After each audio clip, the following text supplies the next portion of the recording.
Donk Nation, Jackson Janet's greetings and welcome to the Donk Nation Power Index going into week 9, I believe is what we're into. Things are going, teams are moving up and down. You got teams winning, you got teams losing, the hot droppers, the big risers. We got Laskers and Gingy to turn in their homework, so everything is going good. And as always, let's just jump right into it with the Power Index. Let's start at the bottom. Despite getting their first one of the year, Carolina still comes in last. Right above them, you got the Arizona Cardinals, who just traded their quarterback, Josh Dobbs, to Minnesota, although they might be getting their real quarterback here shortly. Above them, you got New England.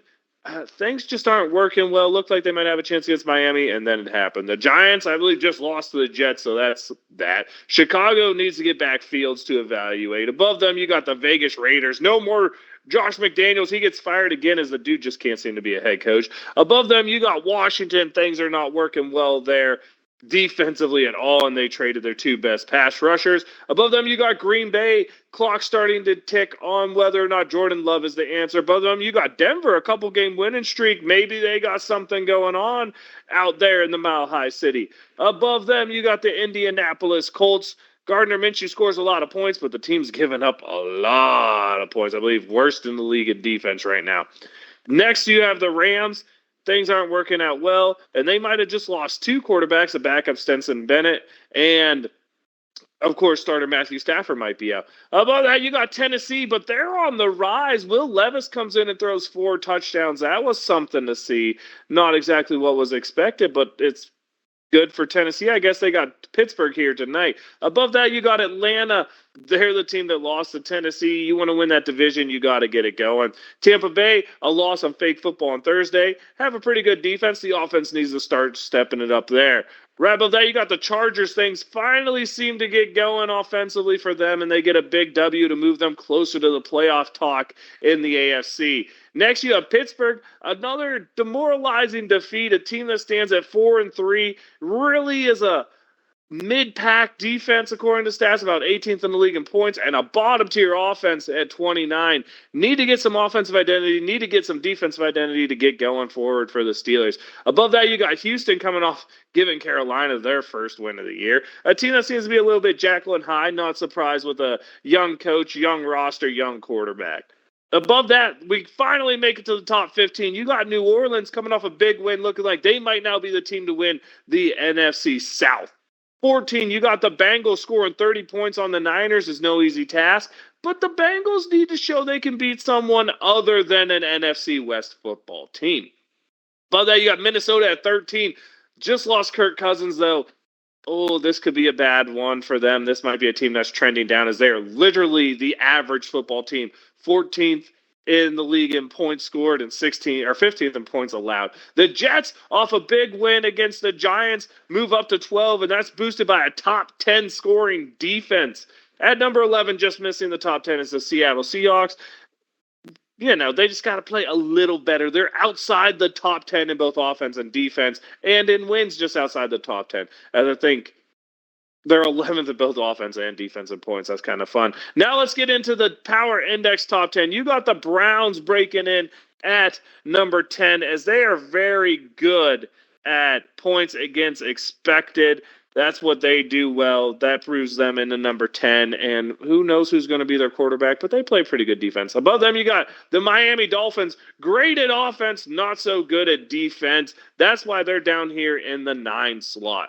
Detroit right above them. Big win on Monday night without Montgomery, the guy who's been the main back. Jahmyr Gibbs has just a breakout game and shows you what a first-round draft pick should look like at the running back position. Above them, you got San Francisco. 3-game losing streak, 17 points each game. Brock Purdy struggling a little bit, still playing decent football, but really costly turnovers. He needs to stop turning the ball over. He needs to get some of those skilled players healthy, and let's see what the Niners could do. They did just add Chase Young, so that pass rush might even get better. Above them, coming in at number 6, we got the Jaguars. Big win against the Steelers, but really a sloppy win, rainy conditions. Who knows what to take there? This is the team that's 10th in points scored, 10th in points allowed. Above them, you got Buffalo breaking into the top 5. This is a team that does most things well, but wasn't really winning football games despite having a top 5 offense and defense. Josh Allen finally let loose to run the ball, and good things happened there for Buffalo.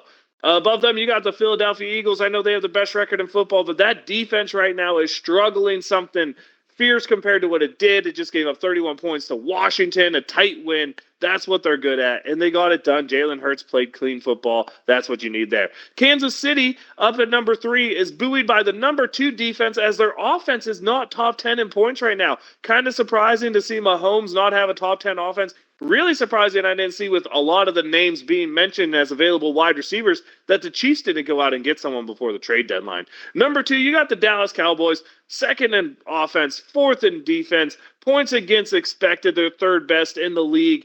This is a team that seems like they can look the best ever, but when it comes to a big game, just comes up short. They're going to need to prove something in order for that to change. But the Power Index loves them. And the Power Index number 1 this week is the Baltimore Ravens, the best defense, 7th in offense, but mostly points against expected, which is where you compare how their defense performed against what the opponent does on average, and the offense, same idea. They are the best team in the league in points against expected, meaning they either allow less points than the team normally scores, or they score more points than that team allows. And that's what buoys the Baltimore Ravens up to number 1 in the Power Index.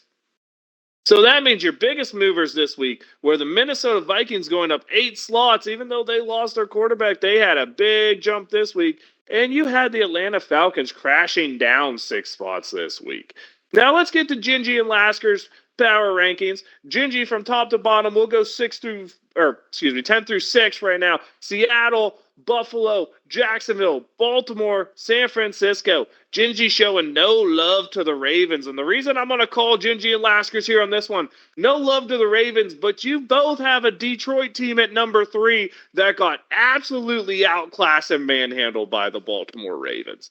Now, let's get to the top 5 for Gingy. It's Dallas at 5, Kansas City at 4, Detroit at 3, Miami in that offense at 2, and record-wise the best team in the league, Philadelphia at number 1.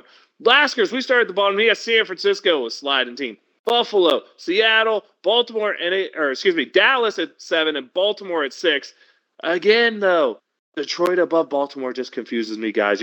I'm going to ask you both to explain that one to me on the show. Now we start the top 5 with Kansas City. Here's Jacksonville up at 4, Detroit at 3, Miami at 2, and Philly at 1. So now we have the top 10s for everything. We do some cumulative voting. The only team to get a vote this week and not make the Donk Nation Power Rankings top 10 was the Cleveland Browns. And of course, Cleveland was 10 on the Power Index. When we get to the Donk Nation Power Rankings, we have Seattle, a new arriver to the Power Rankings, coming in at 10. Buffalo dropping down 3 spots from last week to come in at number 9. Number 8, you have San Francisco 49ers dropping 7, as last week they were the number 1 team. Jacksonville moving up 2 spots to take that number 7. And just missing the top 5, we have the Baltimore Ravens moving up 2 spots to take the 6th spot. That means number 5, you got the can they really get it done in playoff time? Dallas Cowboys up 2 spots. Detroit stays neutral at the 4th spot. Miami moves up 2 to get to the number 3 spot with that high-powered offense. Kansas City stays pat at the 2 spot with a great defense, ironically to say. And Philly moves up 2 spots to claim that number 1 spot where, as of right now, the record says they should be. Of course, that means your Pittsburgh Steelers dropped out of the power rankings. And let's be honest, they certainly deserved to be dropped out, as performance level there has not been good for the Steelers. So that concludes the power rankings, the power index for Donk Nation going into week 9. So the week 9 ones. Thank you all for tuning in. Make sure to catch the Bugcaps. Look at the recap that was just done for the Jacksonville game, the preview of the Tennessee game done solely by me. Have some fun watching that. I'll have Gingy and Laskers to break down both the Tennessee and Jacksonville game here this weekend. Hopefully they're both able to make it. So lots of good content coming out. Donk Nation, appreciate y'all for tuning in. I am the Viking Donkey, Viking_Donkey on Twitch and Twitter. Your daily dose of Donkey with Gingers, where you get all this fun content. Make sure to leave a comment. Tell us what you'd like to see going forward. Donk Nation, Steeler Nation, love y'all. Wave them if you got them. Here we go.